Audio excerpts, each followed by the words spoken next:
Senator Sherwin Gatchalian for the approval of the budget of the Office of the Vice President. Ma'am, may we ask about other topics na po aside from budget or you have other... Wala naman. Pero kung may questions kayo sa budget, unahin. Sa HOR, you went there alone. Pero dito may kasama mo kayo team. May slightly more questions. Actually, yan yung discussion namin kanina because we were in a meeting. The Office of the Vice President was in a Zoom meeting. And then, wala kaming sagot, ma'am. Hindi ko alam kung bakit mag-isa ako doon sa House of Representatives. And then, suddenly, nandito sila. Sumama sila dito. Pero, madami kasi ang mga personnel ng Office of the Vice President na merong some sort of anxiety pag pumupunta sila sa House of Representatives dahil sa mga nangyari noong nakaraang taon.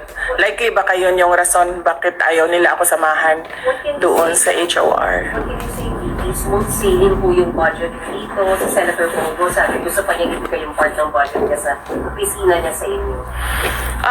Well, ganun din naman sa House of Representatives. Mabilis lang naman. Mainly because napakaliit kasi nung budget. Tapos, ang karamihan doon are for projects na ginagawa na namin noon pa since 2022. So, wala siyang bago na project. Wala na po kayo sa present budget or are you requesting?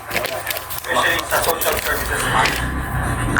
Mas madaming matutulungan pag mas malaki yung budget, pero I decided not to submit a bigger budget because alam naman namin na hindi ibibigay yun eh. So parang maglulukuhan lang tayo kung magsasubmit kami ng mas malaking budget, tapos babalik lang din tayo sa kung ano yung nasa NEP na yun, which is about 900 million. So hindi na kami nag-submit. Last about the welfare check done to your father, ma'am. Ano na po update po? Yung welfare check na yon, usually kasi pag pumupunta yung officials from the Philippine Embassy in the Netherlands, nagsasabi sila at alam namin or alam ng defense team ng mga abogado na pupunta sila. Pero for this one or two, hindi ko pa masigurado kung 2 beses o 1 beses, pero sigurado ako, hindi ko pa masigurado kung 2 beses, pero sigurado ko na merong 1 beses na pumunta sila na hindi sila nagsabi sa pamilya man na nandoon sa Hague o sa defense team. Nalaman ko na lang siya noong merong report na binigay sa Office of the President. Was there offense taken on your part? No? Yes, ma'am. Oo. Kasi hindi naman sila nag-welfare check eh. Simula nung dumating si dating Pangulong Rodrigo Duterte, pumupunta sila doon for specific reasons, hindi dahil sa welfare check. So, noong nag-file ang abogado ng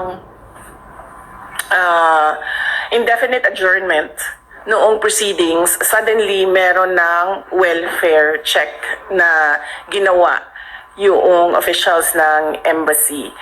At kung makikita mo doon sa report, ay ini-interview nila si dating Pangulong Rodrigo Duterte. And somehow, nagbibigay sila ng, although nagsabi naman sila doon that we leave it to the medical experts sa assessment ng overall health niya. Pero meron silang mga insinuations doon na para bang silang nag-a-assess ng kanyang kalusugan. And you see malice in that? Of course, yes. I see malice in that. Number 1, they never did a welfare check. Number 2, they did not coordinate with the defense team. They did not inform the defense team or the family members who are at that time in The Hague. And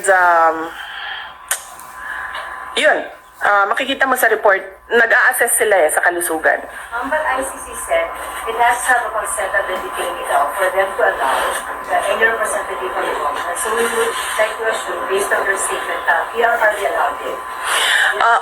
Well, hindi ko na tinanong si Pangulong Duterte kasi ayaw ko na siya ma-stress at ma-distress sa mga nangyari.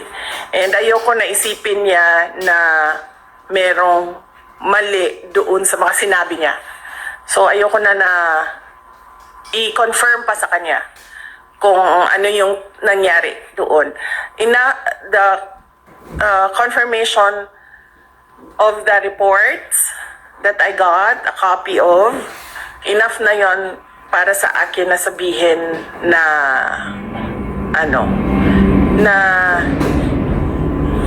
hindi maganda yung kanilang motibo sa pagpunta doon. Dahil unang-una, sinabi ko nga, hindi sila nagpasabi na pupunta sila doon.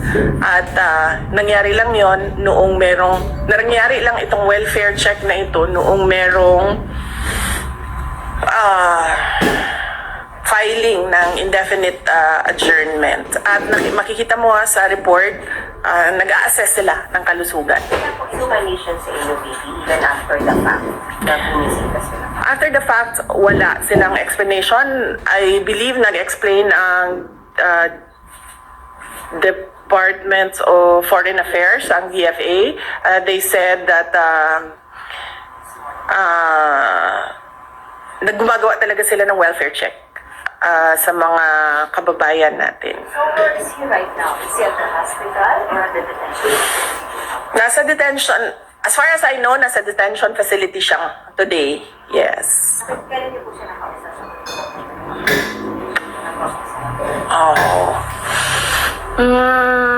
Kailan ba siya? Friday to Friday siya sa akin eh. Friday of last week. No, Friday of last week siya. Ko siya huling nakakausap niya araw-araw si Kitty, si Veronica. But earlier today, Veronica messaged me telling me that she's busy today with her examinations. So can I take the call of President Duterte? So I expect him to call this afternoon around between 11 a.m. to 1 p.m. in The Hague. How was the health condition po ni Pangulo? Is he well, unwell? Kamusta po si Pangulo? We will soon know because I believe and I expect the court to litigate the submissions, the petitions of the defense. I need the health condition po of your father. Oo. Like ngayon, today, hindi ko pa alam. Hindi ko siya nakausap today. Kumusta yung session on Friday? How was it? Last Friday, ano nga ba yung pinag-usapan namin? Nakalimutan ko na. But does he sound well? Was he sound okay? Hindi ko na maalala. Lately, he's been distressed about the flood control talk. So, I'll try to avoid that later. What is he distressed about that? Why is he distressed about that? Kasi,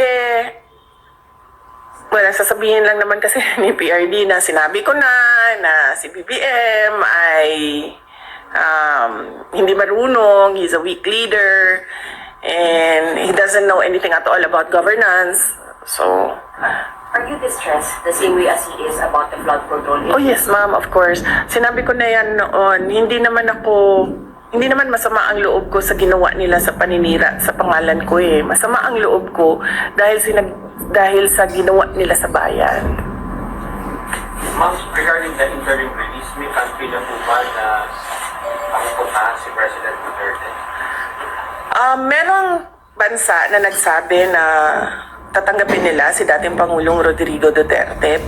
Hindi ko lang masabi kung saan. Pero sa Asia naman.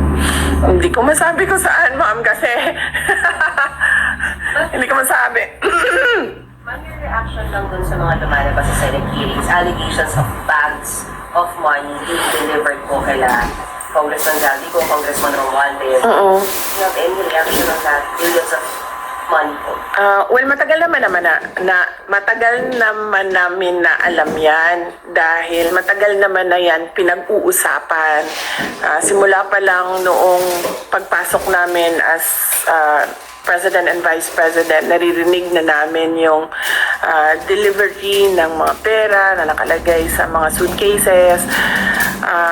Pero ngayon lang siya lumabas in public dahil merong witness na nagsabi na siya mismo ang nagdadala nung mga suitcases na yon. Hindi siya odd for Martin Romualdez because he was already involved in heavy luggages doon sa Okada case. Kung maalala ninyo, doon sa State of Delaware case sa Amerika, nabanggit na yung pangalan niya doon at nabanggit na rin yung pangalan niya doon na tumatanggap ng pera na nakalagay sa luggages. So, ganun talaga yung modus nila. Hindi na ako nagulat, ma'am. Kasi nababalita naman na yan noon. Hindi lang natin napag-usapan in public kasi at noon, panahon na yon, walang magsasabi na nakita ko, ginawa ko, first hand kung ano yung nangyari. Di tulad ngayon na meron talagang isang tao na nagsabi na kung ano yung sistema, ano yung ginawa nila, at paano nila ginagawa yun. Can you confirm that report? Going back to sir, last Friday daw, his brother, Sir Bong, was in detention. Did it reach the... No, I have to clarify that, no? That is not true. I made a mistake kasi ako yung nagta-traffic nung scheduling ng mga tao na bibisita sa The Hague.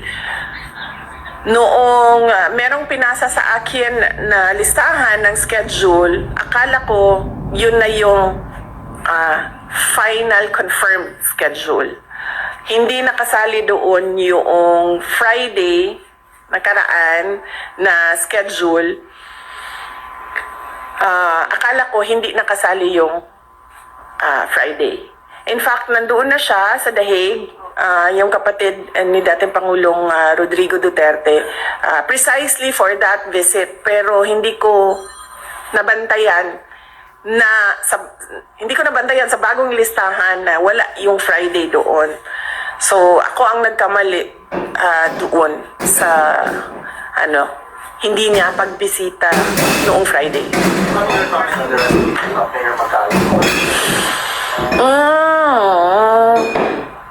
Ayaw mag-comment. Huwag na lang, sir. No comment. Oh, sorry, sir. Matagal niyo na kung alam yung modus sa di mo ni pangingitak sa flood control? Hindi lang sa flood control, ma'am. Pati sa sa illegal gambling. Tumatanggap sila. So, si Martin Romualdez. So, hindi lang siya sa flood control. Baka kasi yung tao na nagtrabaho ng basura, flood control yung pera na tinatransport nila. Pero marami pang iba pang mga sources ng corruption na dinideliver.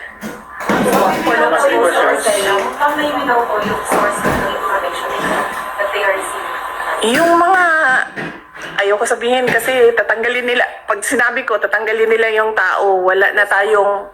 From his office? Pero hindi po ba? Oh, yes. From his office? Ba dapat lumabas nga yun para makasuhan sila? Ayaw lumabas ng mga tao eh. Dati pa naman kami nagsasabi na na magsalita kayo.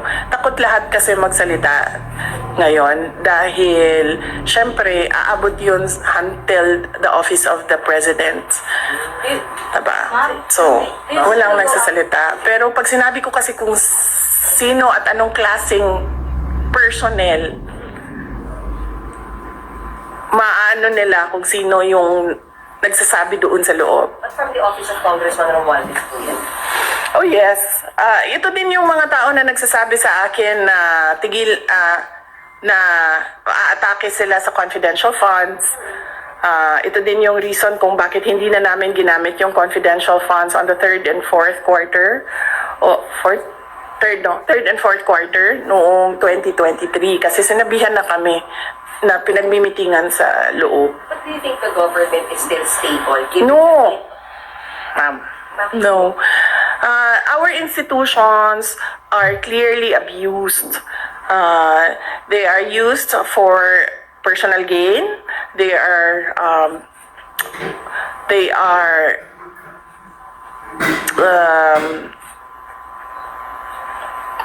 used for personal gain, and we have already seen the testimony of witnesses about corruption, and there is practically nothing happening in our country.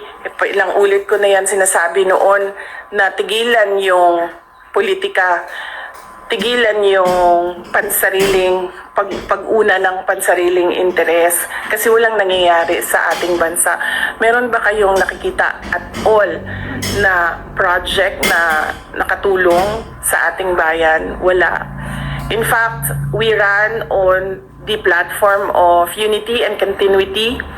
Ang expectation noon is that there will be continuity on the projects like the build projects of the former administration at yung mga iba pa na nasimulan ni dating Pangulong Rodrigo Duterte, pero wala naman tayong nakita. Ang dating nagsiserve as an instrument lang sila Congressman Romualdez. Hanggang ano pa ako dito, hanggang alauna pa ako dito. Ay,